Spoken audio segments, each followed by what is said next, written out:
need to be able to prevent and save our families from danger, from gun violence. And we're here also for the rising of Charleston. There's not a day that go by since that shooting in June where I don't think about those 9 people that were murdered, viciously murdered in Charleston. Particularly when you start thinking about Senator Finney. With me being a state representative, I really think about that on a day-to-day basis.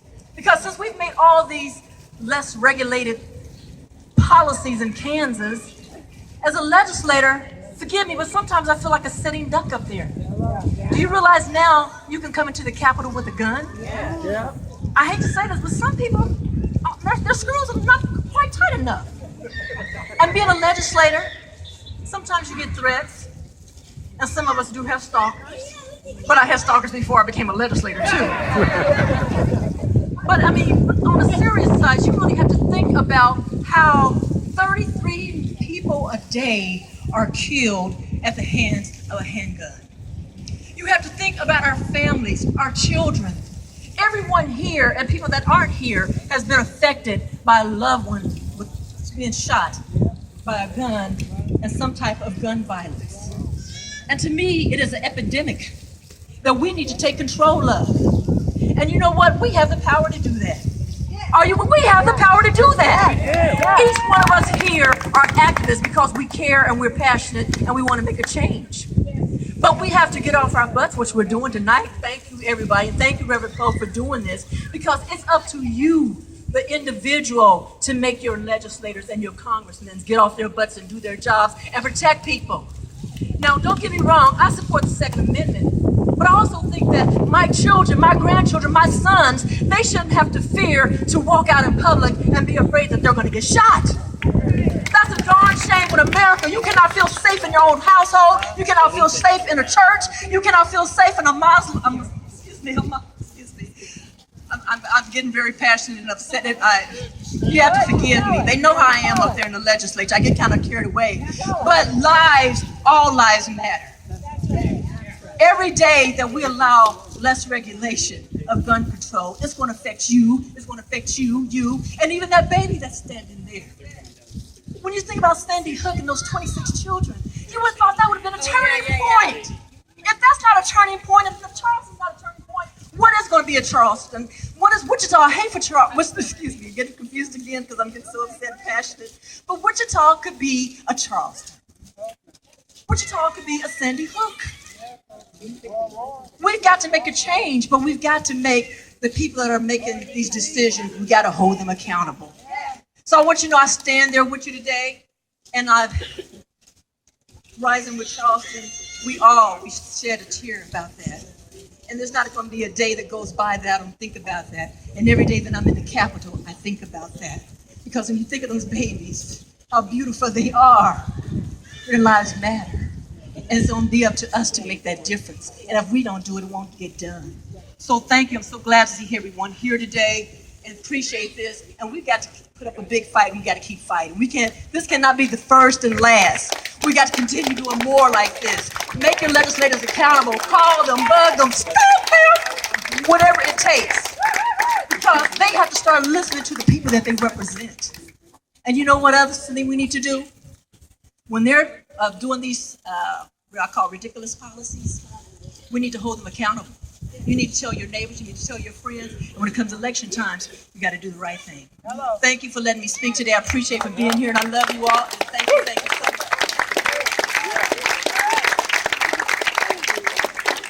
Thank you, Representative. Great words. Mary, would you like to speak now? Of Wichita, Kansas. I can't piggyback too much more off of what Representative Gail Finney said, but I don't want Wichita to become another Chattanooga, Tennessee, another DC, another Aurora, Colorado. We don't need people dying at the hands of AK-47. Number one, how they get it?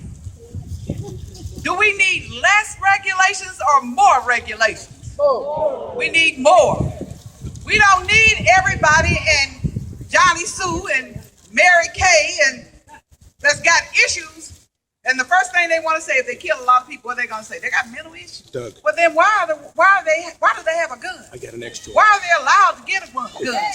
How are they getting them illegally? That's what my problem is. How are you getting them? If you're not getting them legally, how are you getting them illegally?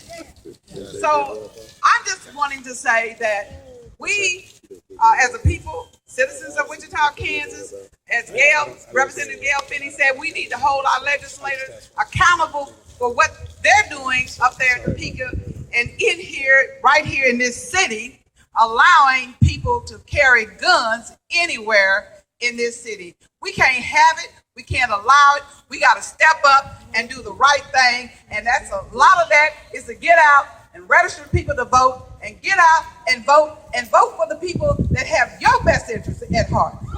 Not the big business, not the big money, not the Cokes, not Alex, but the citizens of Wichita, Kansas, okay?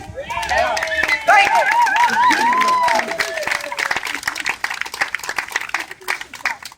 Oh, I'm sorry, they said I need to introduce myself. My name is Mary Dean. That was Representative and Senator Mary Dean. Thank you, Mary. You could keep going. Oletha, are you charged up now? Okay. Our Senator Oletha Faust-Goudeau. Good evening. First of all, I want to thank all of you who put this on. And I didn't get the memo to wear orange. You guys look wonderful out there. We're talking about gun control. We're talking about lives that matter. During this session, I introduced Senate Bill 25. It did not get a hearing, but what Senate Bill 25 would have done, it would have required a background check of those purchasing guns at gun shows. I serve. Okay, I got one. Yay. Okay. Wow. I serve as the ranking member on the Senate Fed and State Committee, and that's the committee where we had all the gun bills, the hearings on some of the new laws that are scary, just downright scary, that you can carry a gun without any training or background checks or anything like that, allowing regular citizens to do that. And we require our law enforcement to have more training than just the average person walking into I'll say at a Walmart and just showing an ID and getting a gun. So I, as a matter of fact, was contacted by an assemblyman from New York. I'm going to be in Seattle, Washington on August the 2nd and 3rd. It's a nationwide conference, a one-day conference with elected officials from across the nation to look at gun control and to strategize with the Brady campaign. I got to tell you, as Representative Finney and Mary Dean and others Janice Bradley, Pastor Reuben Eckels, Pastor Mike Poege, Gretchen Ike, I love you. I see you over there, even on your crutches. Mary Cole, everybody who in the faces oh, hi. He sings really good over there. He and his wife do, right back there. They're wonderful singers. But what is going on in our state, as Representative Finney said, it's what about the people? For the people, by the people, of the people. We've forgotten that. And it's unfortunate. Normally when I first went into the legislature in 2003, I had only been an advocate for social justice, equal rights for all people, that kind of thing. And I would always vote my district, my conscience, on gun legislation. I don't know if you guys remember Kelly Johnston, but he used to send me a lot of information, and Representative Geraldine Flaherty, she always told me that when the NRA graded us, that she always got an F. and she was proud to get that F, voting against those type of bad pieces of legislation. And I believe, because I'm a single mom, I believe that we should have protection. We should be able to protect ourselves in our homes. I believe that. But I think that if we have to go to to get our driver's license, we've got to take a test. And we should have to have that required training to carry a handgun. Yeah. I believe we should have that. But so over the years, I've fought for grandparents' rights and a lot of social issues. And so I would just normally vote when we'd have gun legislation on the floor. I just vote no. But so finally, all the things that others have mentioned already here tonight, I'm seeing our babies. I'm seeing innocent people, those who are just in the church, praying, doing the right thing, that they are dying. And so I got brave enough to introduce that legislation, and members from Washington, D.C. Were in Topeka, right in the committee room that day, and from the NRA, the National Rifle Association. And so at that time, I had got up from an F to a D, and then I was actually at a C minus. But I introduced that bill, and I'm back at an F now. But they said, that's okay, Senator Faust-Goudeau, at least you're willing to listen. And I am willing to listen. And I hope that your event here tonight will have others listening to what we're saying. And the group here, I didn't read the email really well, but Moms Against Gun Violence, where are you guys at? Well, I'm a mom against gun violence. And so I hope the city of Wichita, I hope our governor, I hope my colleagues and others who, they have a right. They have rights too. And I don't want to stop that. I just want, I don't want guns to get into the wrong hands. And it's a safety issue. And so, again, thank you for inviting me. And I'll turn it back over to the wonderful Mike Poege. Thank you so much.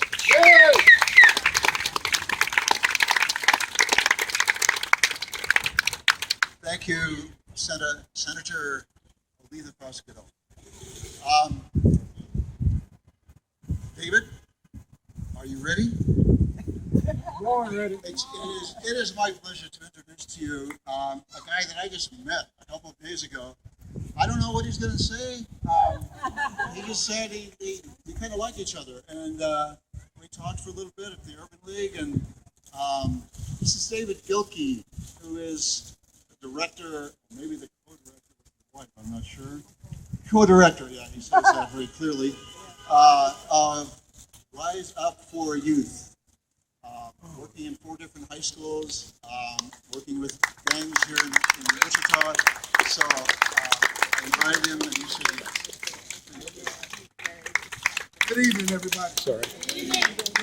I'm sitting here listening to what everybody is saying, and I'm one of those guys that I'm in the trenches working with a lot of young men. Some of them do carry firearms that shouldn't be carrying firearms. Okay, there we go. But, it's going to take all of us standing here. I told Mike yesterday, once we got to look past color and see communities. Me personally, I think the only thing should be separated by color is laundry. But that's just my own opinion. But I think it's time for us to come together, especially men. Once men come together of all colors, all races, all cultures, we got to do more than just, complain and say who's pointing fingers and all these things when we got young people dying in our streets. I did have some posters with me of a lot of people who died in the Northeast community due to gang violence. We talking about gun violence. We're going to stretch a little further and just say violence, period. We have to get to a point where we get sick and tired of being sick and tired. Time is too short and hell is too hot. and we running out of time, thinking that if we sit back and allow a generation ages 14 to 25 die quicker than us, as adults, we have a problem. And I'm just going to keep it 100. I don't sugarcoat nothing. I tell people all the time, you don't want me to speak, don't call and ask me. So I'm going to tell the truth. I work with a lot of young people. And I done been at a lot of funerals due to violence, gun violence. You know, like Oletha said, it is a safety issue. But at the same time, it's a city issue and a community issue. It's going to take us to come together. It's going to take us to come together.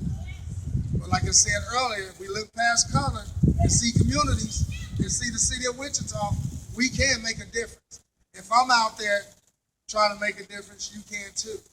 Because I used to be a menace to Wichita. I did stuff here in Wichita that wasn't right. I had to go to prison and jail and all those things. But I made a vow to come back to make a difference in this city and community. And that's what I'm going to do. So guys, let's keep doing what we're doing here. Hey, it should be full. They should be blocking traffic and everything.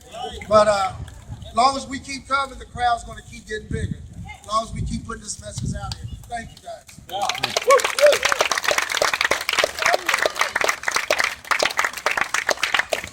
David, thank you very much. I'm getting ready to go, but when I walk away, read the back of my shirt. Nothing stops a bullet like a job.